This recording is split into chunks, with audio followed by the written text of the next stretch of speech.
I sat at the corner table of the Riverside Bistro, watching sunlight dance across the water while my parents ordered their third round of mimosas. It was Sunday morning in Portland, and the brunch crowd hummed with weekend energy. My brother Jeffrey had chosen this place naturally. He always picked venues where he could be seen, where his expensive watch caught the light just right.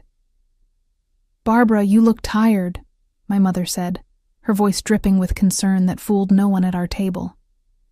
"Still working those long hours at the hospital?" I was a pediatric nurse at Providence Medical Center, and yes, I worked long hours. Night shifts, double shifts, weekends. Children did not schedule their emergencies around anyone's convenience. But my mother made it sound like a character flaw rather than a career. "The schedule has been intense," I admitted, taking a sip of my coffee. "We had a difficult case this week. A 7-year-old with acute appendicitis who came in at midnight." "How noble," Jeffrey said, not looking up from his phone. At 32, my brother had perfected the art of dismissive multitasking. "Meanwhile, I just closed the Henderson account. $3.2 million in revenue for the firm." My father beamed. "That's my boy. Partners before 40. I guarantee it." Jeffrey worked at a commercial real estate firm downtown. He wore suits that cost more than my monthly rent and drove a car that could have paid off my nursing school loans twice over. Our parents had helped him with his MBA, his first apartment, his investment portfolio. They called it supporting ambition. When I had asked for help with my nursing certification fees 6 years ago, they had suggested I learn to budget better. $3.2 million, my mother repeated, reaching over to squeeze Jeffrey's hand. "Your father and I are so proud." "Barbara, did you hear that?" "I heard," I said evenly. "Congratulations, Jeffrey." "Thanks," he said, finally glancing up. His smile was sharp. "How much do nurses make these days? 50,000? 60? "Jeffrey," my father said, but he was smiling too. "Don't tease your sister." "I am not teasing. I genuinely don't know. It just seems like a lot of work for—" He trailed off, shrugging. "For what I earned," he meant. "For what I was worth." The waiter brought our food, and I focused on my omelet while my family discussed Jeffrey's latest triumph. Apparently, the Henderson account was just the beginning. He had 3 more prospects lined up, each one more lucrative than the last. My parents hung on every word. "Oh, before I forget," my mother said, pulling out her phone. "Your father and I have been talking, and we have decided on Hawaii for this December. 2 weeks on Maui. Jeffrey and his girlfriend will join us." "Jennifer," Jeffrey supplied. "She's excited. Never been to Hawaii." "Neither have I said quietly. My mother waved her hand.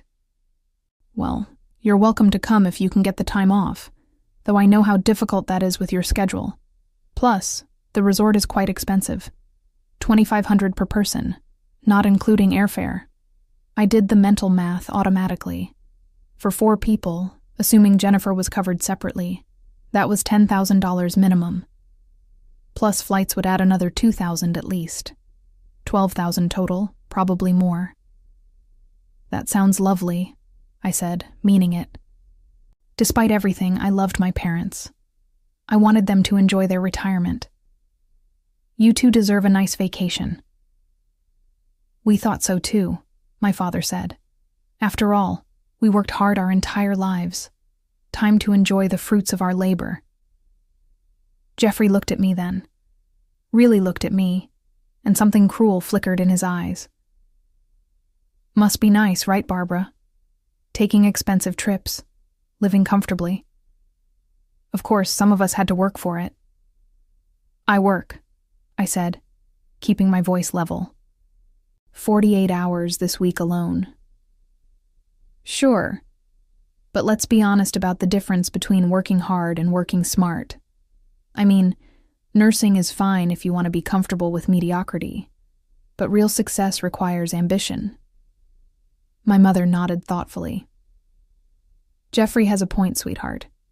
You were always content with just getting by. Even in school, you did the minimum to pass rather than pushing yourself to excel. That was not true. I had graduated with honors from nursing school while working 2 part-time jobs, but they had already forgotten that. Or maybe they had never noticed in the first place. I save lives, I said softly. Children's lives. Of course you do, my father said, his tone placating. And we appreciate that. Society needs nurses. We just wish you had aimed a little higher, that's all. You were always such a bright girl. Were, past tense. The conversation moved on. My parents discussed resort amenities, while Jeffrey showed them photos of his office view. I finished my omelet and wondered why I kept coming to these brunches, kept subjecting myself to these small cruelties disguised as family concern. Because they were my parents. Because Jeffrey was my brother. Because family was supposed to matter, even when it hurt. So Hawaii in December, my mother said again, practically glowing. We leave on the 15th, 2 weeks of paradise. No work, no stress, just beaches and relaxation. Sounds perfect, I said, and meant it. If only I had known what was coming. The following Sunday, we met at the same bistro. This time my parents arrived carrying shopping bags from expensive stores downtown. My mother showed off a new designer handbag while my father displayed his latest golf club purchase. Got to look good in Hawaii, my mother explained, pulling tissue paper from her bag to reveal a silk resort wear ensemble. And your father simply had to have this driver. The resort has a championship golf course. I calculated quickly. The handbag was easily $1,500, the golf club at least $1,000. Plus the clothes my mother was still showing off. Another few hundred minimum. Those are beautiful, I said honestly. My mother had excellent taste, always had. The color suits you. Thank you, darling. I thought so too. She glanced at my outfit, my simple cotton dress from Target, and I saw the familiar flicker of disappointment. You know, you could stand to invest in your appearance a bit more. First impressions matter, especially at your age. I was 28, not 50, but I let it slide. Jeffrey arrived late, as usual, with Jennifer in tow. She was pretty in an obvious way, with perfect makeup and perfectly styled hair. She worked in marketing, I recalled, at some trendy agency downtown. Sorry we are late, Jeffrey said, not sounding sorry at all. We were at the Porsche dealership. Jennifer has been wanting to test drive the new Cayenne. It is gorgeous, Jennifer gushed. Jeffrey says if my promotion comes through, we should seriously consider it. My mother clasped her hands together. How wonderful. Barbara, wouldn't it be nice to have a car like that? I have a car, I said. It runs fine. That old Honda? Jeffrey snorted. Thing must have 200,000 miles on it by now. 183,000, I corrected. And yes, it runs perfectly. I take good care of it. That is the difference between us, Jeffrey said, leaning back in his chair. I invest in quality. You settle for functional. It is a mindset thing. The waiter took our orders. I chose the cheapest entree on the menu, a habit from years of carefully managed finances. My family ordered appetizers, expensive entrees, a bottle of wine. They would split the bill evenly at the end, as they always did, meaning I would subsidize their indulgence. But pointing that out would make me petty, ungrateful. Small prices to pay for family, right? So, Barbara, my father said once the wine arrived, your mother and I have been discussing something, and we wanted to run it by you. I waited, sensing the shift in atmosphere. Jennifer suddenly became very interested in her phone. Jeffrey smirked into his wineglass. The Hawaii trip, my mother began. As we mentioned, it is quite expensive, and your father and I are retired, living on a fixed income. This was technically true, though their fixed income included his substantial pension, her investments, and the rental property they owned in Vancouver. They were hardly struggling. We were wondering, my father continued, if you might want to contribute to the trip, as a gift to your parents. I blinked. Contribute how much? Well, the whole thing comes to about $12,000, my mother said. We thought if you could cover it, as a thank you for everything we have done for you over the years, it would be a lovely gesture. $12,000. That was 4 months of my rent. That was nearly a quarter of my annual take-home pay after taxes. That was the down payment I had been saving for 3 years, hoping to eventually buy a small condo. That is a lot of money, I said slowly. We raised you for 18 years, my father said, his tone hardening slightly. Fed you, clothed you, put a roof over your head. Surely you can manage this one thing. Jeffrey is contributing, my mother added. He is paying for Jennifer's portion. See how he takes care of family? Of course he was. Jeffrey made 6 times what I made. $12,000 was pocket change to him. I need to think about it, I said. The table went silent. Jennifer shifted uncomfortably. Jeffrey's smirk widened. Think about it? My mother repeated, her voice cold. We are asking for one gesture of gratitude, Barbara. One acknowledgement of everything we have sacrificed for you. I work 48-hour weeks, I said, feeling heat rise in my chest. I save children's lives. I think I have made something of myself. You are a nurse, Jeffrey said flatly. You are service-level staff. Let's not pretend you are performing miracles here. That is enough, my father said, but he was looking at me, not Jeffrey. Your brother is simply pointing out that there are levels to success. And frankly, Barbara, you have always been content at the lower levels. The words landed like physical blows. Lower levels. As if measuring blood pressure and administering medications and holding a terrified child's hand during a procedure meant nothing. As if the night I had helped resuscitate a 3-year-old and brought him back from the edge of death was somehow less valuable than Jeffrey's real estate deals. I will think about it, I repeated, my voice barely steady. Fine, my mother said, snapping her napkin onto the table. Think about it. But we need an answer by Friday. The final payment is due, and we need to know if you are going to step up or if we will need to scale back our plans. The meal continued in tense silence. When the check came, they split it evenly, as always. My $12 salad cost me $48 after subsidizing their wine and appetizers and expensive entrees. I drove home with my hands shaking on the steering wheel, their words echoing in my head. Lower levels, service staff, content with mediocrity. I had spent the last 6 years dedicated to healing children, to providing comfort during their most frightening moments, to being the steady hand that parents trusted with their most precious treasures, and to my family, I was useless. That night, I sat in my small apartment and stared at my bank account. 3 years of careful saving had brought my down payment fund to $13,000. Every extra shift, every skipped vacation, every dinner cooked at home instead of ordered out had contributed to this amount. If I gave them $12,000, I would be back to square one, renting forever, never building equity, never having the security of ownership. And for what?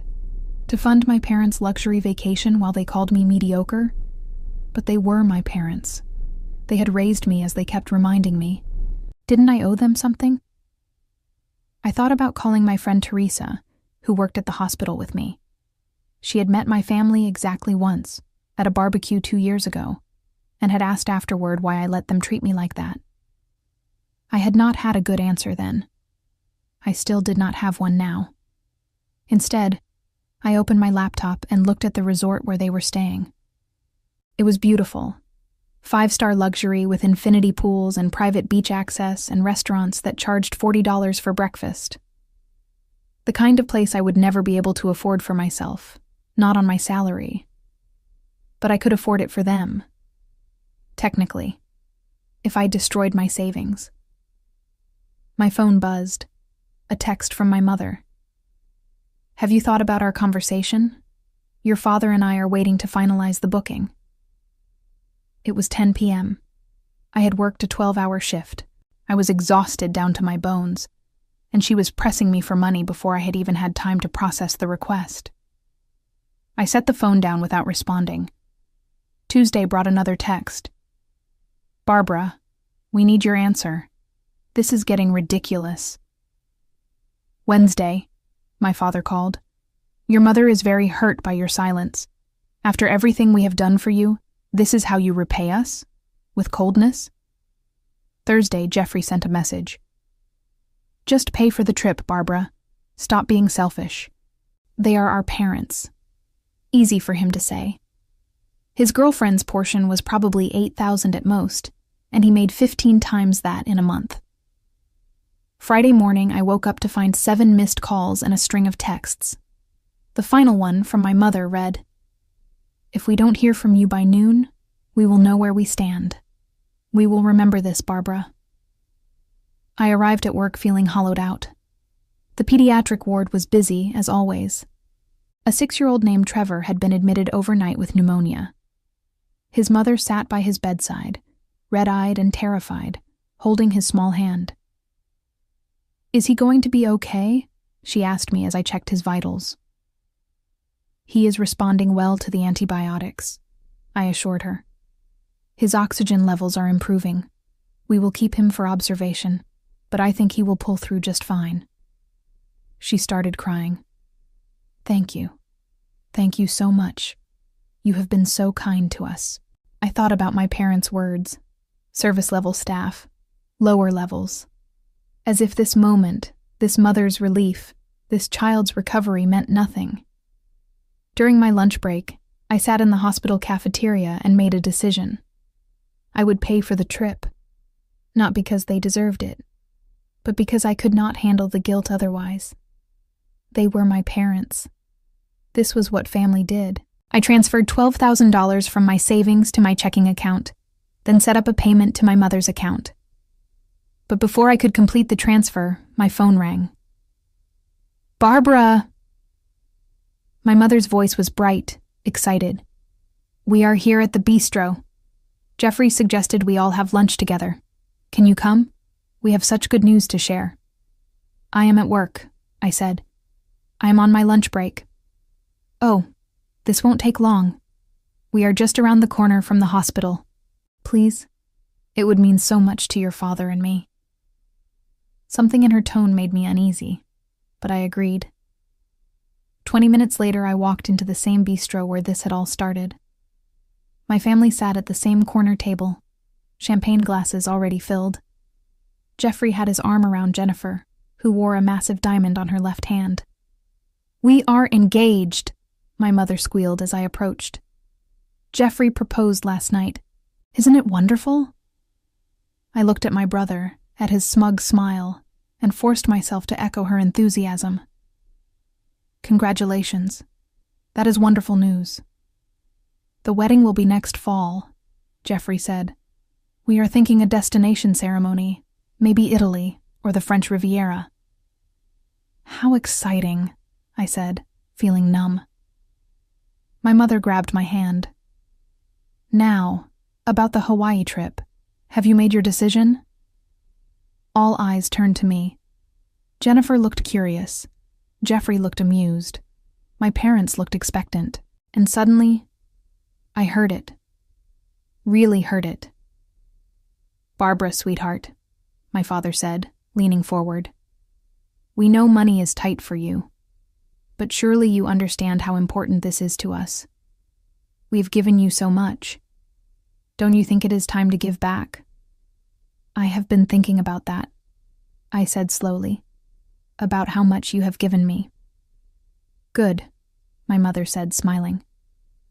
"So you will transfer the money today?" "Actually," I said, "I had a question first, about all that you have given me." Jeffrey snorted. "Here we go." "You paid for Jeffrey's MBA," I said, keeping my voice calm. "That was what, $80,000? My father waved his hand. "An investment in his future. You gave him $20,000 for a down payment on his first condo." "He needed help getting started," my mother said. You co-signed his car lease. You paid for his professional wardrobe. You gave him seed money for investments. I looked at them steadily. How much total would you say you have given Jeffrey over the years? That is different, my father said, his voice cooling. Jeffrey has always been driven, always had ambition.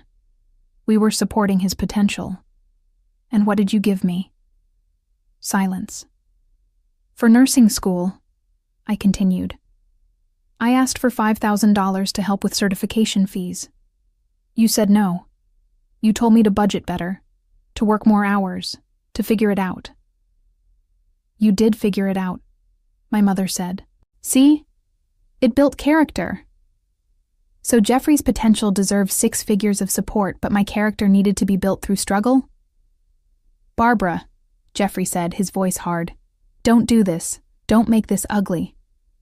But I was already reaching for my phone, opening my banking app, finding the $12,000 transfer I had set up but not yet completed. My finger hovered over the cancel button. What are you doing? My mother asked, leaning forward to see my phone screen. Just checking something, I said, staring at the pending transfer. $12,000. My entire savings. 3 years of sacrifice reduced to a number on a screen. Well, hurry up, Jeffrey said. Some of us have actual jobs to get back to. The waiter appeared with another round of champagne. My father raised his glass.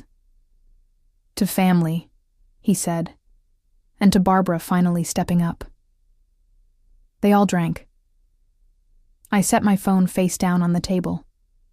Actually, I said, I wanted to ask you all something. When you think about me, about my life, what do you see? My mother frowned.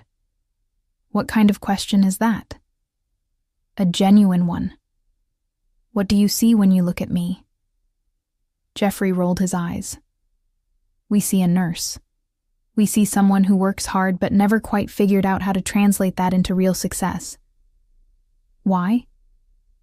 Because I want to understand something, I said. I want to understand how I went from being your daughter to being your disappointment. You are not a disappointment, my father said, but his voice lacked conviction. You are just different from Jeffrey. Different how? Jeffrey has drive, my mother explained, as if talking to a child. He saw opportunities and seized them. He networked. He strategized. He built something impressive. You chose a helping profession, which is admirable, but let's be realistic about the limitations. The limitations of saving children's lives? Don't be dramatic, Jeffrey said. You are a nurse, not a brain surgeon. There are thousands of nurses. You are replaceable. The word hung in the air between us. Replaceable. Is that what you all think? I asked quietly. That I am replaceable? We think you are settling, my father said. We think you could have been more if you had pushed yourself harder. Look at Jeffrey. He took risks. He made connections. He created value. What have you created? I thought about Trevor upstairs, breathing easier because of my care. I thought about the premature twins I had monitored for 6 weeks until they were strong enough to go home. I thought about the teenager with leukemia who had told me I was the only person who did not treat her like she was dying. What had I created? I had created moments of comfort in terrible circumstances. I had created calm in chaos. I had created hope where there was fear. But to my family, those things had no value. They could not be measured in dollars or prestige or social status. You know what? I said, picking up my phone. You are right. I should give back. After all, you gave me so much. My mother brightened. See? I knew you would understand. 18 years of food and shelter and basic parenting, I continued. That is what you gave me. What the law required you to give me. What any parent gives their child. That is not fair, my mother said, her voice sharpening. We gave you love. We gave you a home. You gave Jeffrey $100,000 in direct financial support as an adult, I said. You gave me a lecture about budgeting when I asked for $5,000. Because you needed to learn responsibility, my father said, his face reddening. No, because you decided Jeffrey was worth investing in and I was not. You decided his dreams mattered, and mine were just hobbies. You decided he was the success, and I was the disappointment before either of us even had a chance to prove ourselves. Jeffrey slammed his glass down. This is pathetic. You are jealous. You have always been jealous that I accomplished more than you. Accomplished what? I asked. Making rich people richer? Selling buildings? At least I help people. You are a glorified waitress with medical training, he snapped. Don't act like you are Mother Teresa. The people at nearby tables were starting to stare. My mother noticed and lowered her voice to an angry whisper.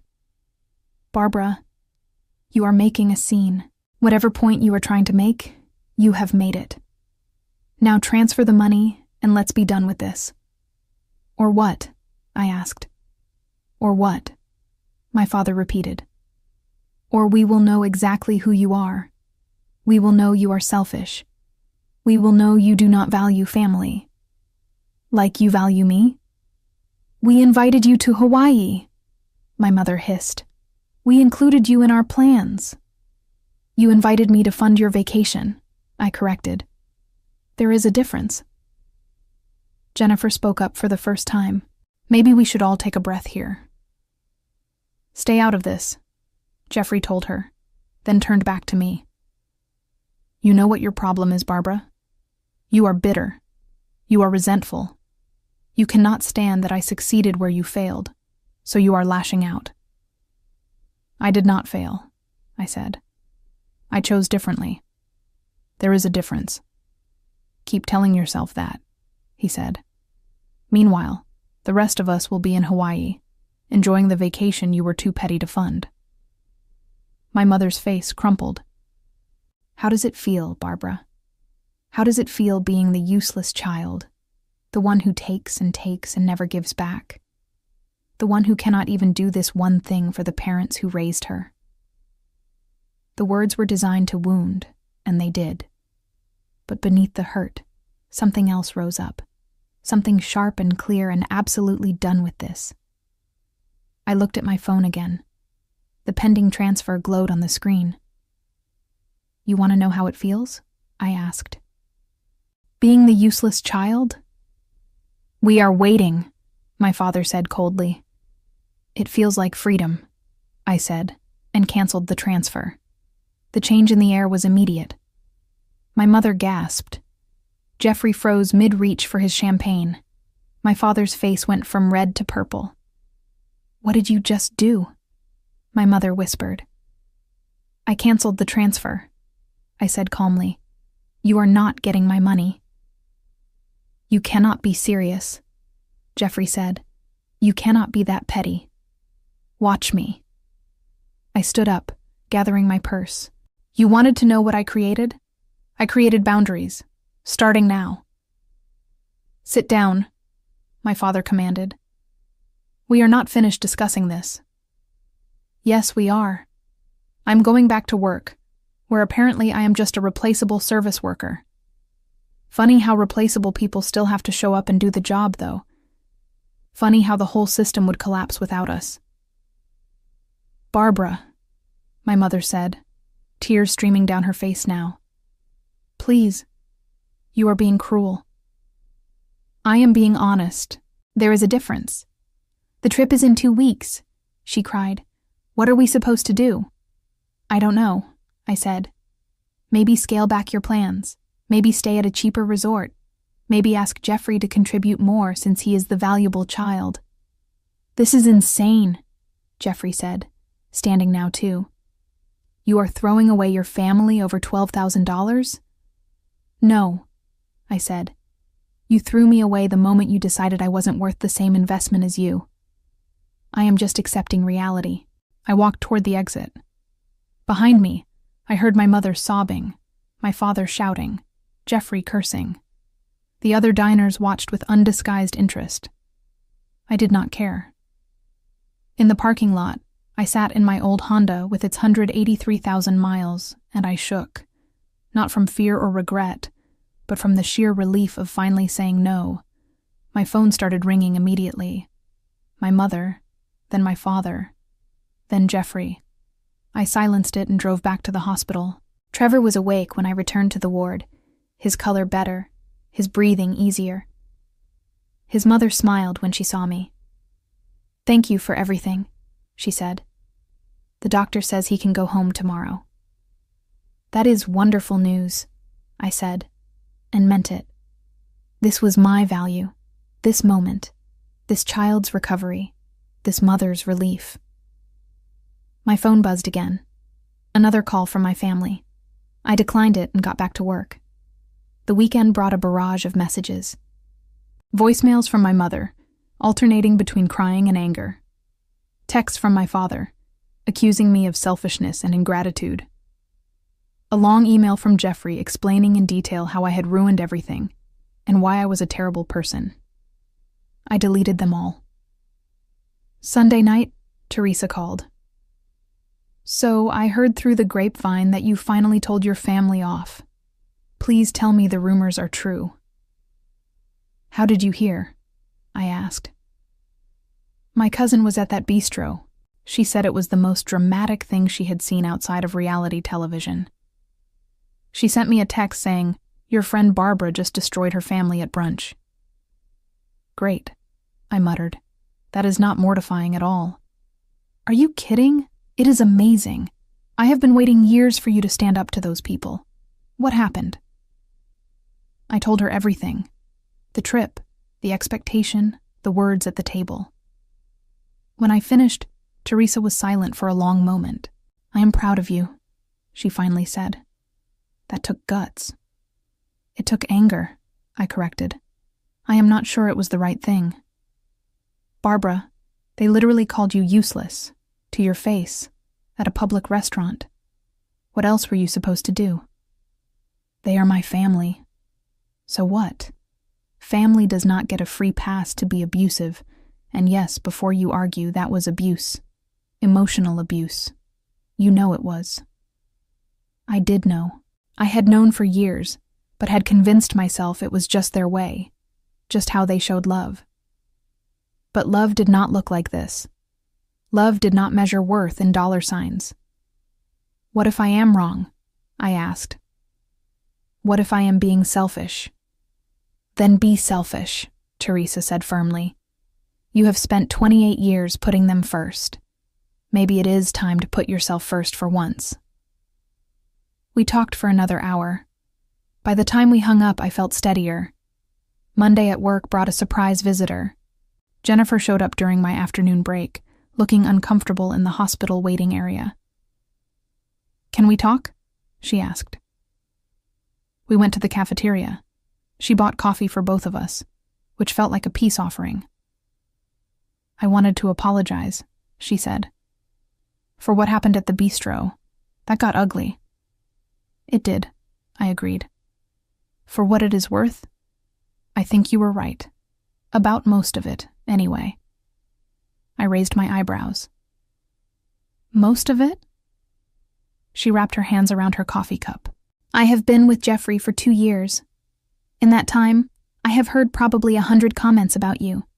How you wasted your potential. How you chose wrong. How you will never amount to much. And honestly, I just went along with it because I did not know you well enough to question the narrative.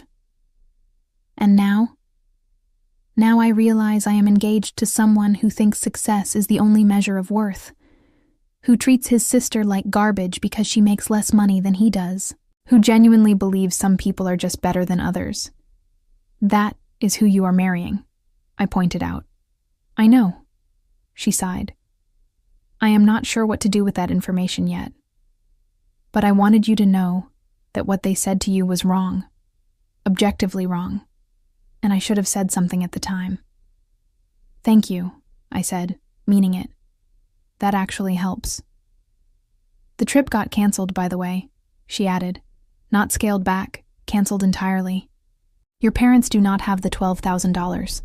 They assumed you would pay, So they did not save it themselves. Jeffrey offered to cover it, but your father refused. Pride, I think. Or stubbornness. Maybe both. I absorbed this. They had been so certain I would cave that they had not even prepared a backup plan.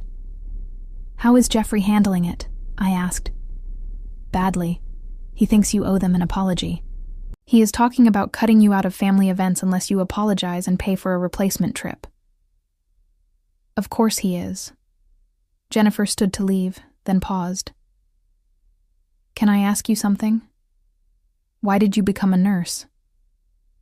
The question caught me off guard. Because I wanted to help people. Because when I was 16, my best friend's little sister died of leukemia, and the nurses at the hospital were the only people who made that nightmare bearable. I wanted to be that for someone else. That is a good reason, Jennifer said softly. Better than Jeffrey's reason for real estate, which is basically just money. After she left, I sat alone with my coffee and thought about that conversation. It was the first time anyone in my family's orbit had suggested I might have made the right choice. That night, my mother called. I debated letting it go to voicemail, but answered instead. Hello, Mother. Your father and I have discussed this situation, she said, her voice formal and cold. We have decided to give you a chance to make this right. How generous. Do not be sarcastic. This is serious. If you apologize and transfer the money by Friday, we will forgive this entire incident and move forward. If not, we will have no choice but to reevaluate our relationship with you. Reevaluate how? You will not be invited to family events. You will not be included in holidays. You will essentially be on your own until you learn to value family properly. I closed my eyes. This was the ultimatum I had known was coming. The final power play. So, my options are to give you $12,000 and accept being treated terribly, or refuse and lose my family entirely. Your options are to honor your family or choose selfishness. Those are the options you created with your behavior. My behavior, I repeated.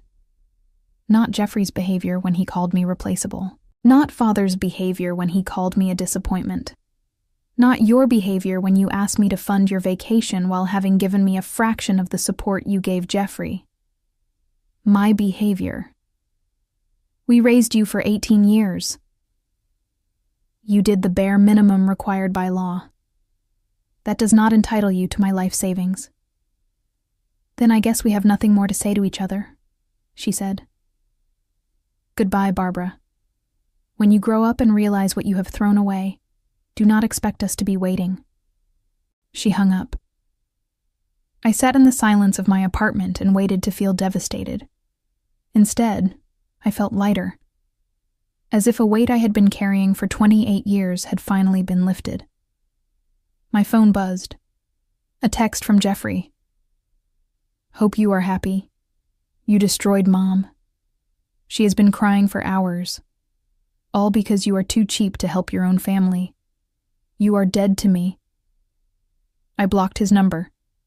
Then I blocked my parents' numbers too. It was Wednesday, October 11th. The day I became an orphan by choice. October became November. The leaves in Portland turned brilliant shades of red and gold before falling to carpet the sidewalks. I worked my shifts, went home to my quiet apartment, and slowly learned what it felt like to exist without the constant weight of disappointing someone. Teresa invited me to Thanksgiving with her family. They were loud and chaotic, and fought about politics over dinner, but underneath it all was genuine affection. Her mother asked about my work, and actually listened to the answers. Her father told terrible jokes that made everyone groan but laugh anyway. This is what family is supposed to be like, Teresa whispered to me while we did dishes. Messy, but loving. I am not sure I know how to do that, I admitted. You will learn. December arrived, and with it came the dates when my family would have been in Hawaii, December 15th through the 30th. I worked Christmas Eve and Christmas Day, taking shifts so my coworkers with young children could be home. One of the mothers brought me cookies, Another family gave me a card signed by their daughter, age 8, who drew a picture of me as a superhero. I hung the picture in my locker at work. On December 22nd, I received an unexpected email. The subject line read, "Family emergency." I almost deleted it without reading, assuming it was another manipulation, but something made me open it. It was from my Uncle Robert, my father's brother. I had not spoken to him in years. He lived in Seattle and rarely came to family gatherings. "Barbara," the email read, "I heard about what happened with your parents and Jeffrey. Your mother called me crying about how you ruined their vacation. I asked her to explain, and let me just say, I am on your side. What they asked of you was unreasonable and unfair. I have watched them treat you as less than for years, and I am sorry I never said anything. If you ever need anything, call me. You deserve better than how they have treated you." I stared at the screen for a long time before responding with a simple, "Thank you." His reply came within minutes. "Mean it. Stay strong." It was the validation I had not known I needed. Someone from my family, someone who had witnessed the dynamics, was saying I was not crazy. I was not wrong. I was not the problem. January brought a new year, and with it, unexpected peace. I started therapy, using some of the money I had saved by not funding the Hawaii trip. My therapist helped me understand that what I had experienced was not just casual favoritism, but a pattern of emotional neglect and gaslighting. "Your family created a narrative where Jeffrey could do no wrong and you could do no right," she explained. "And they reinforced that narrative so consistently that you internalized it. You started believing you were less than." "I am a nurse," I said. "I save lives." Why was that not enough? Because they measured worth by income and status, not by contribution. And in that value system, you would always lose. The system was rigged from the start. Understanding this did not erase the pain, but it helped. It helped me see that I had not failed them. They had failed me. February brought another surprise. Jennifer called, her voice shaky. "I ended the engagement," she said without preamble. "I called it off." What happened? I was planning the wedding, and every time I mentioned wanting my sister as a bridesmaid, Jeffrey complained that she was overweight and would look bad in photos. Then he suggested my parents pay for the entire wedding because his parents already supported him so much over the years. Then he got angry when I pointed out that you were right, that his family treated him like gold while treating you like garbage. "I am sorry," I said, and meant it. "Don't be. You did me a favor. You showed me who he really is before I legally tied myself to him forever. So thank you."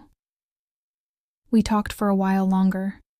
She was moving back to her hometown in California, taking a new job with better pay, starting over. "Maybe we could get coffee sometime when I visit Portland," she suggested. "If that is not too weird." "It is not weird," I said. "I would like that." March brought spring blossoms and a letter. An actual physical letter, postmarked from Vancouver. It was from my mother. I debated throwing it away unopened, but curiosity won. Inside was 3 pages of handwriting, my mother's familiar script. "Barbara," it began. "I have done a lot of thinking over these past months. Your Uncle Robert said some things that made me examine our relationship with you differently. I see now that we may have been unfair in how we treated you compared to Jeffrey. I am not saying you were right to refuse us, but I understand better why you reacted as you did." The letter went on. It was not quite an apology, more an acknowledgement. She explained that she and my father had been raised to value ambition and achievement, and they had projected those values onto their children, without considering that success could look different for different people. "Your father says he is proud of you," she wrote near the end. "He will not say it to your face yet, but he told me last week that he mentioned you to his golf friends. He told them his daughter is a nurse who saves children's lives. He said it with pride, Barbara. Real pride." The letter ended with an invitation. Nothing extravagant, just Sunday brunch at the bistro. No expectations, no demands, just a chance to talk if you are willing. I set the letter aside and thought for 3 days. On the 4th day, I called my mother. "I will come to brunch," I said, "but I have conditions." "Anything," she said eagerly. "No more comparisons to Jeffrey. No more comments about my salary or my choices. No more expectations that I will fund your lifestyle. I am your daughter, not your retirement plan. Can you agree to that?" There was a long pause. "Yes," she finally said. "We can agree to that. And one more thing. You need to actually apologize. Not justify or explain. Apologize." Another pause, longer this time. "You are right. I am sorry, Barbara. I am sorry for how we treated you. I am sorry for making you feel less than. I am sorry for not seeing your value. It was not perfect, but it was a start." April brought the brunch. My parents were subdued, almost nervous. Jeffrey was not there, which my mother explained was his choice. "He is still angry," she said. "Give him time." "Or don't," I said. "I am okay either way." We talked carefully, like strangers learning to be friends. My father asked about work, and when I told him about a successful surgery I had assisted with, he listened. Really listened. "That sounds difficult," he said. "You must be very good at what you do." It was not the sweeping apology I might have wanted, but it was acknowledgement. It was a beginning. May arrived with unseasonable warmth, and with it came the real reckoning. Not the public confrontation at the bistro or the months of silence, but something quieter and more devastating for my parents. My Uncle Robert called me on a Tuesday evening. "Barbara, I need to tell you something, and you are not going to like it." "What happened?" "Your parents are in financial trouble. Serious trouble." I sat down hard on my couch. "What kind of trouble?" "The kind where they have been living beyond their means for years, and it is finally catching up with them. That Hawaii trip? They could not afford it even with your contribution. They had planned to put half on credit cards. But father has his pension. Mother has her investments." "Had," Robert corrected gently. "She had investments. They cashed most of them out 2 years ago to help Jeffrey with his condo purchase. And your father's pension is solid, but they have been spending like he makes twice what he actually does." The pieces clicked into place. The designer handbags, the golf clubs, the expensive dinners, the constant displays of wealth and status. "They are broke," I said flatly. "Getting there. They have maybe 6 months before they have to make some serious changes. Sell the house, probably. Move somewhere cheaper." "Does Jeffrey know?" "If he does, he has not offered to help, which is rich considering how much they have given him over the years." After we hung up, I sat in the growing darkness and processed this. My parents had been days away from financial disaster while demanding I fund their luxury vacation. They had called me useless while drowning in debt from supporting my brother's lifestyle. The irony was breathtaking. June brought confirmation. My mother called, her voice thin with stress. "Barbara, I need to talk to you about something." "I heard," I said. "Uncle Robert told me." She made a small sound, almost a whimper. "We did not want you to know. It is embarrassing." "What did you think would happen?" I asked, not unkindly. "You gave Jeffrey over $100,000. You spent money you did not have trying to look successful. Did you think it would just work out somehow?" "We thought Jeffrey would help us," she admitted. "When the time came, we invested in his future, and we thought he would take care of us later." "And has he?" Silence. "Mother, has Jeffrey offered to help?" "He says he has his own expenses now. He has to rebuild his savings after the engagement ended. He says we need to learn to manage our money better. The exact words they had said to me when I had asked for $5,000 for nursing school. I see, I said. Barbara, I am not calling to ask for money. I just wanted you to know. We are selling the house. We found a small condo in Vancouver that we can afford. We will be fine. Will you? We will adjust. We always do. She sounded so defeated, so small. The mother who had always been larger than life, always perfectly dressed and perfectly confident, reduced to this. I should have felt triumphant. This was karma, justice, proof that I had been right all along. Instead, I just felt sad. Do you need help with the move? I asked. No, thank you, but no. We made this mess. We will clean it up. July brought the move. I did not help, respecting their wishes, but I sent a card with a gift certificate to a local restaurant. Nothing extravagant, just enough for a nice dinner in their new place. My mother called when she received it. You did not have to do this. I know. After everything we put you through. Mother, I said gently, I am not doing this to be superior or to prove a point. I am doing it because you are my parents, and I love you, even when you hurt me. She cried then, really cried. I am so sorry, Barbara, for all of it, for making you feel worthless when you were doing something so valuable, for prioritizing Jeffrey, for everything. I know, I said. I forgive you. And I meant it. The anger had burned out months ago, leaving behind only understanding. They had been raised in a value system that measured worth by income and status, and they had never questioned it. They had genuinely believed they were helping Jeffrey more because he deserved it more. They had been wrong, but they had not been malicious, just misguided. We are proud of you, my mother said. Your father and I. We should have said it years ago, but we are proud of who you are and what you do. Thank you, I said, and this time, the words landed differently. This time, they felt real. August brought a surprise visit.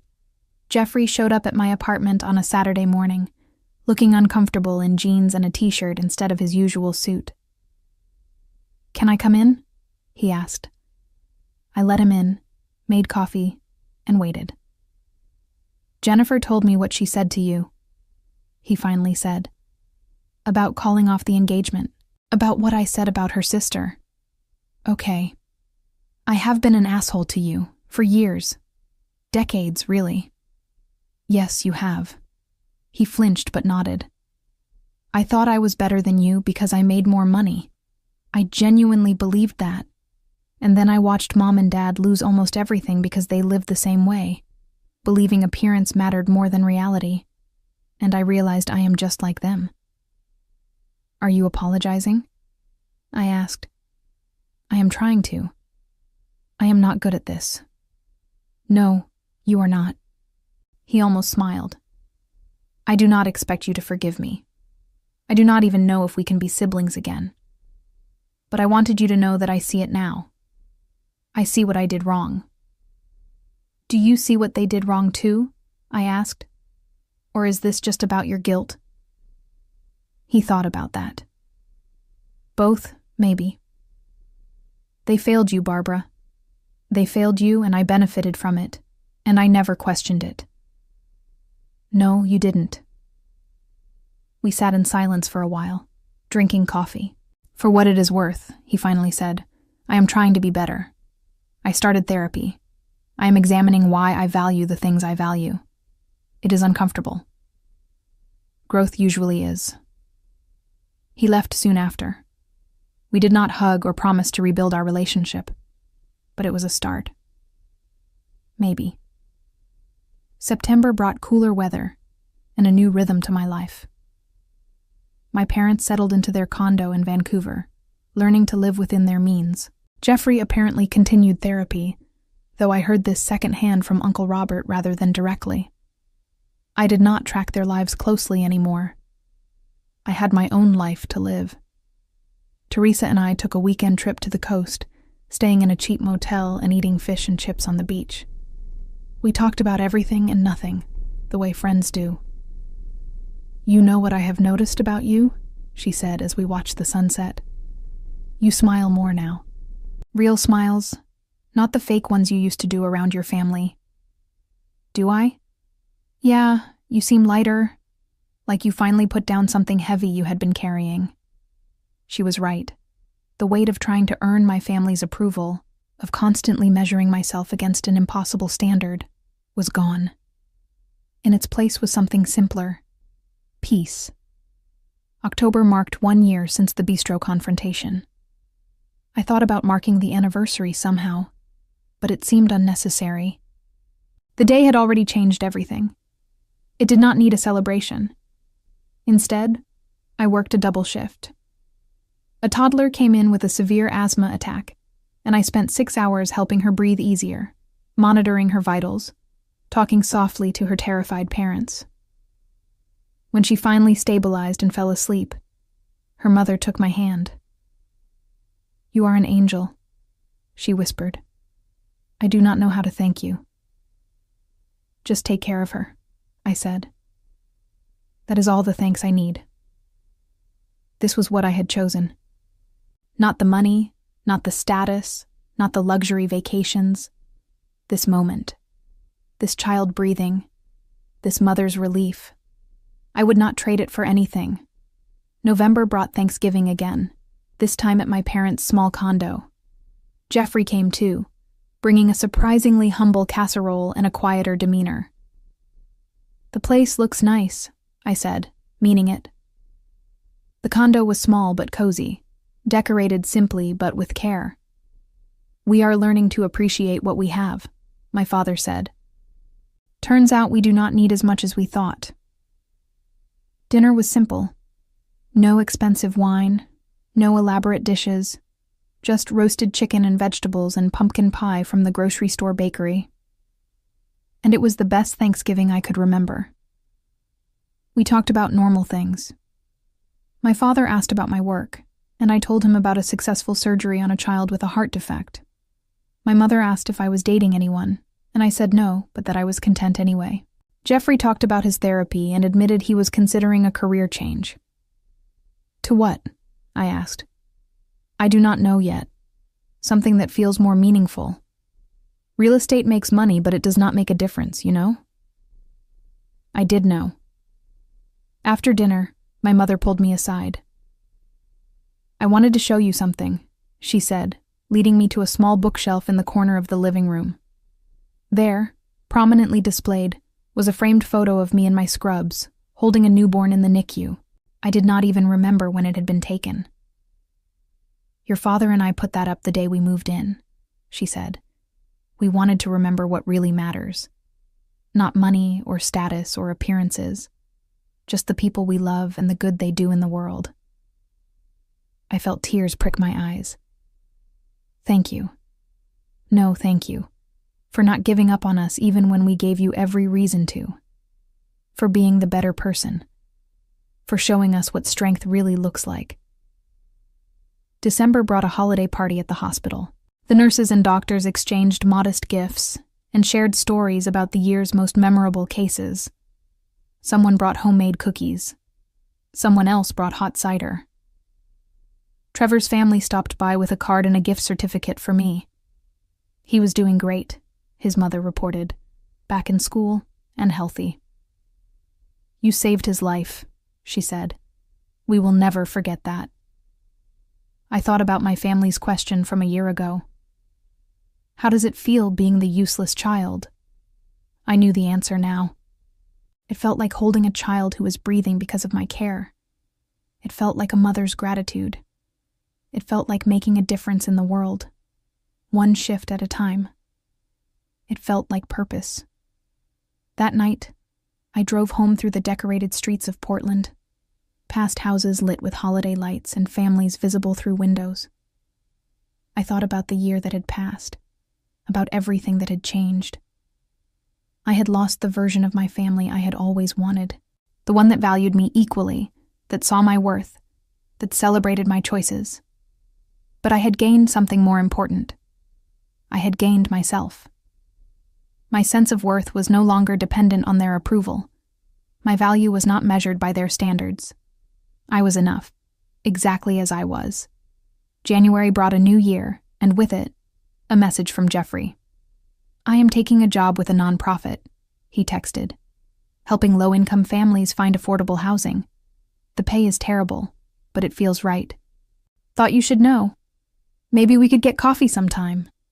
I responded, "I would like that." And I meant it. February brought coffee with Jeffrey. We met at a small cafe near the hospital, and for the first time in our lives, we talked as equals. He asked about my work with genuine interest. I asked about his new job. We did not discuss the past or offer elaborate apologies. We simply started fresh. "I am learning what you already knew," he said. "That there are more important things than money." "It took losing everything for them to see it," I said, "and almost losing everything for you." "Better late than never, right?" "Maybe," I said. "We will see." March brought spring again, and with it, a full circle moment. My parents invited me to brunch at the same bistro where everything had exploded a year and a half earlier. I almost said no. The memories of that place were still sharp, still painful. But then I thought about how much had changed since that day, how much I had changed. So I said yes. We met on a Sunday morning, the three of us. Jeffrey was working and sent his regrets. The bistro was as lovely as I remembered, sunlight streaming through the windows and sparkling on the river. My parents looked different. Older, certainly, but also softer somehow. The hard edges of their former lives had worn away, leaving something more genuine behind. "Thank you for coming," my mother said. "I know this place holds difficult memories." "It does," I agreed. "But maybe it is time to make new ones." We ordered simply. No expensive wines, no elaborate entrees, just omelets and coffee and fruit. "We wanted to tell you something," my father said, looking nervous. "Your mother and I have been volunteering at the Children's Hospital in Vancouver, in the playroom. We read to the kids, help with activities, that sort of thing." I stared at him. "Really?"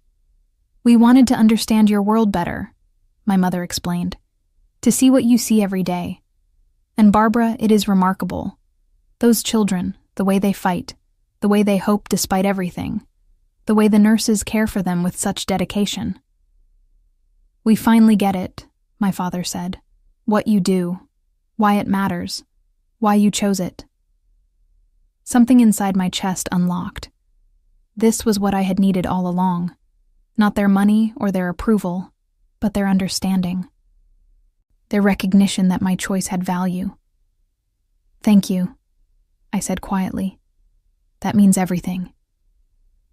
"We are the ones who should be thanking you," my mother said, "for not giving up on us, for showing us what really matters, for being exactly who you are, regardless of what we thought you should be." We talked through brunch, really talked. They told me about the children they had met at the hospital. I told them about my cases, and they listened with genuine interest. When the check came, my father insisted on paying. "It is the least we can do," he said. "After everything." As we left the bistro, my mother hugged me tightly. "I love you," she said. "I should have said it more. I should have shown it better. But I love you, Barbara. Exactly as you are." "I love you too," I said, and meant it. April brought an unexpected call from Jennifer. She was back in Portland for a work conference and wanted to meet up. We had dinner at a casual restaurant, the kind of place I could actually afford. She looked different too, lighter somehow, unburdened. "I got promoted," she told me. "Director of marketing, good salary, better benefits, and I actually enjoy the work." "That is wonderful," I said. "I owe you for it, you know. If you had not stood up to your family, if I had not seen what real strength looks like, I would have married Jeffrey and spent my life trying to fit into that toxic value system. You would have figured it out eventually. Maybe, but you accelerated the process. You showed me that walking away from something toxic is not weakness, it is survival." We talked late into the night, sharing stories and dreams and plans. By the time we parted, I had a real friend, not just my brother's ex-fiancé. May brought the 1-year anniversary of my parents' move. They invited me to see how they had settled in. The condo was modest but comfortable, filled with books and photos and evidence of a simpler life. "We are happier now," my father admitted. "Turns out we were miserable when we were trying to keep up appearances. All that stress, all that spending, just to impress people we did not even like." "And now?" I asked. "Now we live within our means. We volunteer. We spend time together. We appreciate what we have instead of always wanting more." It was the closest thing to an apology I was likely to get for the years of comparison and criticism. But it was enough. As summer arrived, I reflected on everything that had changed since that fateful brunch 18 months earlier. I had walked into that bistro as someone desperately seeking approval, willing to sacrifice my own well-being for people who did not value me. I had walked out as someone who finally understood her own worth. The months that followed had been difficult, painful even, but they had also been necessary. Sometimes the only way to build something healthy is to burn down what is toxic first. My parents would never be perfect. They still occasionally made thoughtless comments or showed favoritism toward Jeffrey's accomplishments. But they were trying, genuinely trying, to do better. And that effort mattered. Jeffrey was on his own journey, learning to value contribution over compensation. We were not close, but we were civil, sometimes even friendly. It was more than I had hoped for. As for me, I was exactly where I needed to be. Working in a career I loved, making a genuine difference in children's lives, living within my means, but richly in the ways that mattered. I had $13,000 in my savings account again, rebuilding toward that down payment. But I was in no rush. I had learned that security did not come from owning property or having a certain amount of money. It came from knowing your own value, from being confident in your choices, from building a life that aligned with your true self. The months after that confrontation had taught me something else too. Revenge was not about making others suffer. Real revenge, the kind that actually healed, was about refusing to let their judgment define you. My parents had called me useless. They had implied I was a disappointment, a failure, a waste of potential. But every child I helped heal proved them wrong. Every grateful parent, every successful treatment, every moment of comfort I provided during crisis, these were my true measures of success. I did not need their validation anymore. I had my own. In the weeks that followed that confrontation, my parents discovered the hard truth about the values they had spent decades worshiping. Their obsession with wealth and status had left them financially devastated and emotionally bankrupt. They lost their home, their comfortable lifestyle, and the future they had assumed Jeffrey would secure for them. My brother, the golden child they had invested everything in, refused to help when they needed him most, citing his own financial priorities with the exact words they had once used on me. They were forced to sell their belongings, downsize to a modest condo, and face the shame of admitting their mistakes to family and friends who had watched their grandiose lifestyle for years. The irony was not lost on anyone. The daughter they had called useless was the only one who showed them genuine compassion during their downfall, while the son they had elevated abandoned them entirely. They learned, painfully and slowly, that the worth they had assigned to people based on income and prestige was hollow, and that the daughter they had dismissed possessed the kind of character that actually mattered. Looking back, I realized that the moment I canceled that transfer was not just about refusing to fund a vacation. It was about reclaiming my life, my worth, my future. The The revenge I had taken was not cruel or vindictive. It was simply the act of valuing myself as much as I valued others, of drawing boundaries where there had been none, of choosing my own well-being over their comfort. And in doing so, I had not destroyed my family. I had saved myself, and eventually given them the chance to save themselves too.